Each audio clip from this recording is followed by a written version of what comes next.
The law provides that once you don't win, that person can sue you. That is what is called malicious prosecution. That is what we are exploring now, going through the regiment and then looking at how to sue government.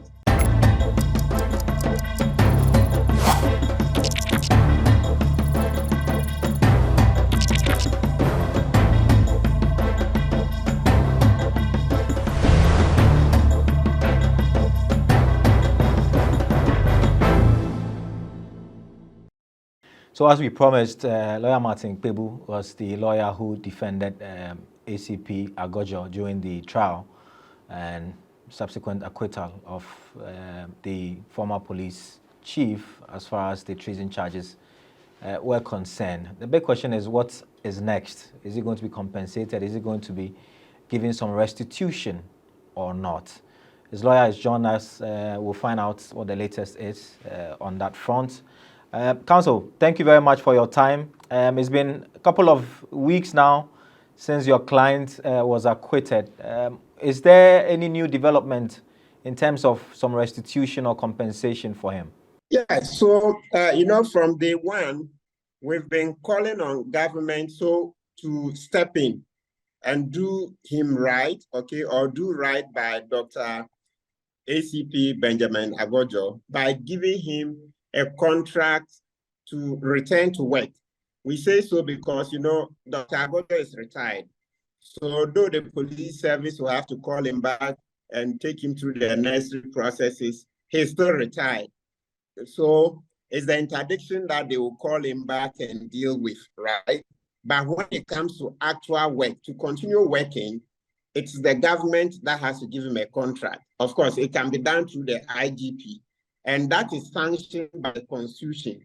That's to say, Article 199, Clause 4, Article 199, Clause 4. It provides that when a public officer reaches compulsory retirement age, which is 60, the government can give him a contract. Usually, it's in installments, 2 years, and then the third installment be 1 year. So maximum of 5 years.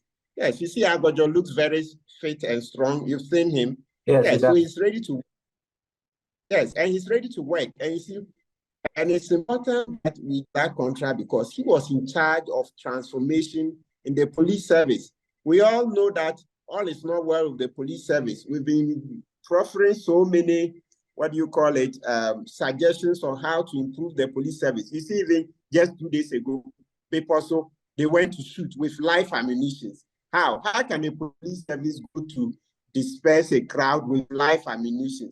When even from the 70s, we had rubber bullets. And after rubber bullets, there's another generation of bullets that are better than rubber bullets, the automatic projectiles, right? Yeah, those are softer.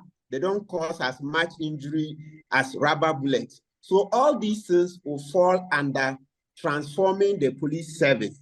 So it's important that we get the, we get Agordzo to return to work. It's very crucial that we get ACP Dr. Benjamin Agordzo to return to work so that he can continue the transformation work, critical work, absolutely critical for the police service.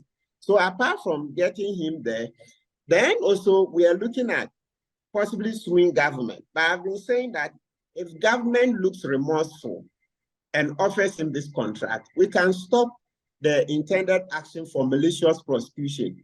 When we say malicious prosecution, that is the kind of case you bring against somebody who takes you to court, a criminal case, for no purpose, just to teach you sense, just to intimidate you, just for ulterior political motives, just for political expediency.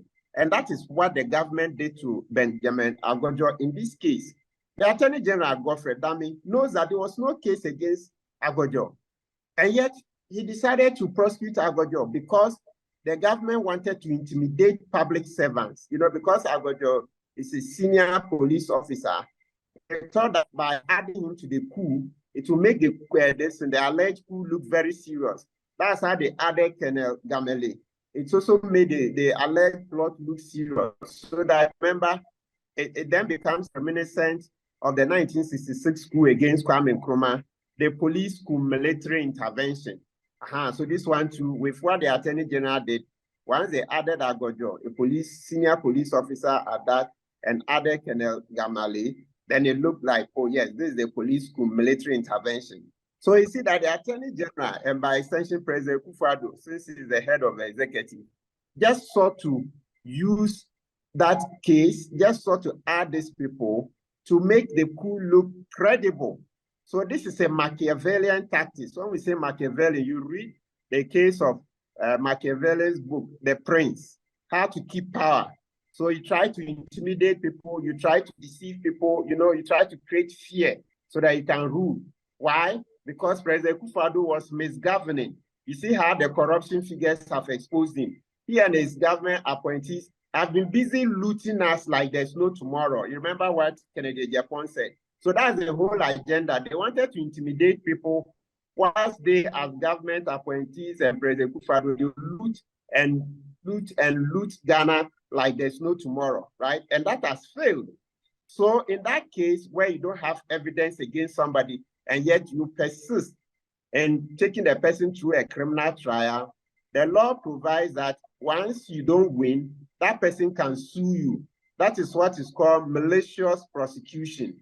Malicious prosecution. So that is what we are exploring now, going through the regimen and then looking at how to sue government. But as I've stated, if government approaches us with an offer of a contract, then we can look at shelving that lawsuit, because then at least it shows that Akufo-Addo and Godfrey Dame are remorseful for what you can destroy it like that. Just destroy a citizen and his family for political expediency. No. We shouldn't do that. That's an abuse of the Constitution. Which one is easier to reach? Is the restitution by the police service, or this compensation from the government? Which one you think is more likely to be achieved as soon as possible? Yeah, okay, so the two, when you say restitution, so the restitution, there's the first part of the restitution is that, he was on interdiction, right? So because he won, he has to be given his full entitlement. Has he not confirmed that? Yes. So that's the first part of restitution, restore him to what is due him, because that's what the police service, this constitutional instrument 76 stipulates. So you restore him. Then the second part of the restitution is the way his career has been cut short, the way his career was destroyed on the altar of political expediency by Attorney General Dame and his boss, Akufo-Addo. So that's that second one that we're saying that then it's better that they grant him a contract extension as stipulated and permissible under Article 199 Clause 4, the one that they can give for up to 5 years. Of course, Akufo-Addo is going, right?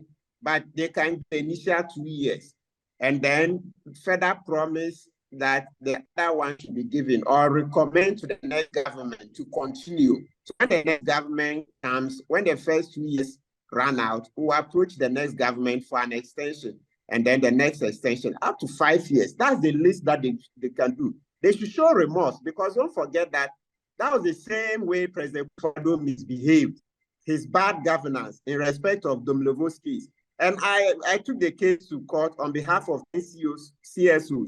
Though the case took a long while, but eventually we won, where they described the Akufo-Addo as once again interfering in the work of the Auditor General. So you see that President Akufo-Addo suffered so much embarrassment.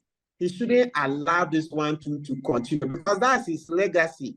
It will show that this is a president who came and sought to destroy all institutions of accountability. This is the same Akufo-Addo who hounded Martin Amidu out of office. You remember? Amidu had to leave office because he said President Akufo-Addo was interfering in the work. So you hound Special Prosecutor Martin Amidu out of work, out of office. You hound Domlevo out of office, and then you hound ACP Dr. Benjamin Agordzo out of office. There are some public officers who were also hounded out of office, and that's a very bad legacy. So President Akufo-Addo, the least he can do is to at least amend some of his ways, or mend some of his ways, mend, not amend, mend some of his ways by at least giving Dr. Agordzo a contract. Okay. A few questions before we get off the call. The others who have been sentenced to death, have any of them reached out for you to represent them, try to get an appeal and get it overturned, following your success with Benjamin Agordzo?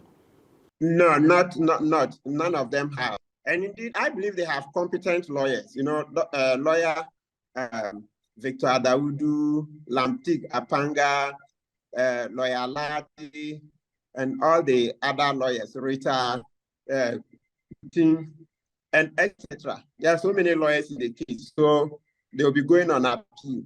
And let's quickly add, you know, let's not create, well, not you are creating the fear, but let's be reassured, nobody is going to execute those people now. We have decided as a nation that we want to do away with the death penalty. So no president will ever issue any order for their execution. Remember that the administration issued a white paper after the Constitution Review Commission finished its work. And then James had issued a white paper accepting the abolition of the death penalty. White paper is binding on President Akufo-Addo, and President Akufo-Addo also even signed the Act 1101, abolition of the death penalty in the Act 29. So you know that. So currently, murder, murder, piracy, piracy, the other offenses. There are quite a number of them in the Criminal Offences Act that used to attract the death penalty. All of those have been cancelled, right? They've been cancelled, so they no longer attract the death penalty. So all of this show that once we've abolished some of the laws, and President Akufo-Addo himself has committed that he will now send bills for the abolition of the death penalty in the Armed Forces Law, this shows that nobody is going to kill them. And these people, before you contemplate killing them, they must first finish all their appeals. And that's not going to be within the next 2 years. So killing them off the table, put off the table. Yes, we've moved past that. Okay. Off the record, we were talking about some of the good things you have done, and the fact that it's not just about attacking government and all, that you've done some monumental changes to our law, Kpebu 1, Kpebu 2, Kpebu 3, and 4. If we could just summarize some of the things you have done so that people know that Martin Kpebu is not just about attacking Akufo-Addo and his appointees. Okay, great. Thank you, Daniel. Now, let's put it on record. Daniel, as I've stated that you off record, and I'll repeat now, President Akufo-Addo is the one I voted for. I've never voted for JM. So it shouldn't be taken that when I attack President Akufo-Addo, I'm doing it on behalf of JM. No, it's Akufo-Addo I voted for because we all thought that he was better placed to fight corruption because he's a lawyer, and also he appeared to have been more successful in life than JM. So we thought that that success would translate better governance. We didn't know that JM is a better person at governance than Akufo-Addo, because you've seen, since Akufo-Addo took over, his corruption record has been poorer than JM's own. In fact, JM's worst mark, which was 43, is Akufo-Addo's best mark. For the past 4 years, Akufo-Addo has been getting 43, 43, 43, 43. And that was JM's worst. And you know, when Akufo-Addo took over, the first year, he got 40. Then the next 2 years, he got 41, 41. So you see that the man who promised so much, he with Bawumia, have turned out to be more corrupt than his predecessor. And that's a shame. Now, so that's how come I'm wailing everywhere, because I feel betrayed. I feel betrayed by the poor governance by Akufo-Addo and Bawumia. Now, for the cases I've taken to court, there are quite a number of them. There are more than 5. We'll just summarize a few, as you said. So you hear there is Martin Kpebu number 1 versus Attorney General number 1. Then there's Martin Kpebu number 2 versus Attorney General number 2. Then Martin Kpebu number 3 versus Attorney General number 3. Martin Kpebu number 4 versus Attorney General number 4. There's a Nkommo Wo Ho case, okay? Then there's a criminal disclosures case. The popular one you hear is Republic versus Bafuboni. But before Republic versus Bafuboni, I first went Martin Kpebu versus Attorney General. But eventually the Supreme Court said, oh, because Bafuboni is a case already in the High Court, when the Bafuboni case was referred to the Supreme Court, then the Supreme Court said, oh, I should stand aside so that they will decide in that case. And that's about criminal disclosure, that before a criminal trial starts, the prosecution should give the defense all the evidence they intend to rely on. Yes, I started that fight 2 years before Bafuboni's case came to the Supreme Court. But the Supreme Court said because by then I'd won people number 1, number 2, and partly number 3, it's okay. So they should use Bafuboni. Okay, so that's it. Now briefly on Kpebu, the Kpebu cases. In the Kpebu number 1, what the Supreme Court held is that it is illegal for police to arrest surety. A surety can also be called a guarantor and take him to court for him to be jailed. What is the context? Under our law, if somebody is alleged to have committed an offense, the police arrest, then they bail him, and he has to sign a bail bond. A bail bond is a contract in which the surety and the accused will state, the police will put a figure on it. So let's say if the accused is alleged to have stolen 20,000, the police can put the bail bond at 15,000 Ghana or 25 or 30. The meaning is that the person signing the bond is promising the police that, and the court, at any time they need the accused or the suspect, that surety or guarantor will bring the person. So if it happens that the accused or suspect runs away, it's a contract. The man signed a contract that I will pay so and so amount. Why do you arrest him, take him to court and jail him 6 years? So the Supreme Court struck down Section 104 of the Act 30, that's the Criminal and Other Offences Procedure Act, that used to say you could jail the person for 6 months. And they thanked me very much. They said, Kpebu, you're a young man. We've seen big lawyers come and go. Nobody saw this point. And yet we use this law to cause so much abuse to our citizens. For bringing this case, we thank you very much. When you read the judgment, you see the Supreme Court thanking me. I also thank the Supreme Court very much because they had to agree. If they disagreed, they would have thrown out the case. Then number 2, there's the popular Martin Kpebu number 2, as Attorney General number 2. That is the case in which for about 12 offenses, those days you could not get bail. That's to say, once the person was suspected and had been charged and put before court, or even sometimes not even charged, even on suspicion, once he's arrested that he has murdered, that he has raped, that he has defiled another person, that he has taken cocaine and other narcotics, that he has escaped from custody, and so many other offenses, piracy, then subversion, almost like a coup d'etat, all those ones, and the coup d'etat offenses, yes, treason and high treason. All these ones, you couldn't get bail. So, Daniel, look at a critical or classical example. You see the Agordzo case. It's Kpebu number 2, the Supreme Court looked at and granted the accused person's bail. Can you imagine if we had kept Agordzo in for over 4 years, Colonel Gamele, if we had kept him also in for over 4 years, can you imagine the distraction? And then the third one, Seydou Abubakar. So listen, Daniel, have you seen the good work of the Kpebu number 2? Day in, day out, thousands of people are giving bail based on Kpebu number 2. That's my initiative. At the time, Kpebu number 2 to court, presented that case to the Supreme Court in 2015. I was just about 9 years at the bar, just 9 years. Today, I'm in my 17th year. So you see that it's not about number of years at the bar, but your contribution, how much. Yeah, so Kpebu number 1, number 2, number 3, the time I was going there, I was just about 9 years. But you see the impact.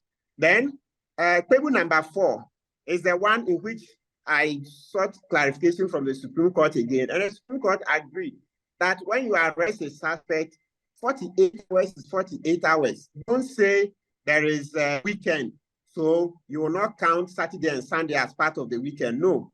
So since then, the Chief Justice has made or given instructions to registrars that if the 48 hours falls on a Saturday or a Sunday or a public holiday, there's a channel for a registrar to put the case before a judge. Yes, there are practice directions for that. And I have been to Saturday and public holiday courts at least 5 times since the Kpebu number 4 was held. Then I mentioned the Nkommo Wo Ho case. Yes, I represented 10 CSOs to challenge President Akufo-Addo for forcing Nkommo Wo Ho to go on leave, when we all knew that they wanted to engage, they had engaged in corrupt activities, the Kroll and Associates case, and Nkommo Wo Ho was about to catch them. So then Akufo-Addo forced him to go on leave. The Supreme Court said order. Akufo-Addo interfering Nkommo Wo Ho to go on leave is illegal, it's unconstitutional, right? And then I failed to mention Kpebu number 3 was the case in which I challenged marital rape. The challenge is that not that I support marital rape, no. What I took to the court was that Justice Crabb, who canceled the defense of marital rape, the defense of marital rape, in those days, before that law was canceled, in order to preserve marriages, in order to make marriages work, there was what we call section 42G, G for Ghana. That law says that for a married couple, if one uses force against the other, the fact that they are married is a defense, so that don't take the case to court. So let's say a wife slaps the husband goes to report to the police. Those days, before the cancellation, the police will not take it to court. The police will try to cancel the wife that, oh, next time don't listen, your husband, don't hit daddy, don't hit papa. If you do that, in this case, if we take you to court, if we prosecute, your marriage is going to break down. The same way if a man slapped, or the common example, men who use force to sleep with their wife. Today, your wife says, so she's not ready, she can't have sex. Well, you can only plead with her. If you don't plead and use force, those days, yes, the man will be protected, because they say to protect the marriage, let's not prosecute. And later we saw that that is backward. But if it is backward, it's for Parliament to decide on it separately. But Justice Crabb removed it when his work was just supposed to make minor amendments, like some of the fines. When we came from the colonial period, some of the fines were still in British, in the Ghana pound. You know, Ghana, the currency we had was pound. Yet we moved into Ghana, we started spending cedis, and we still had pounds in some of the laws.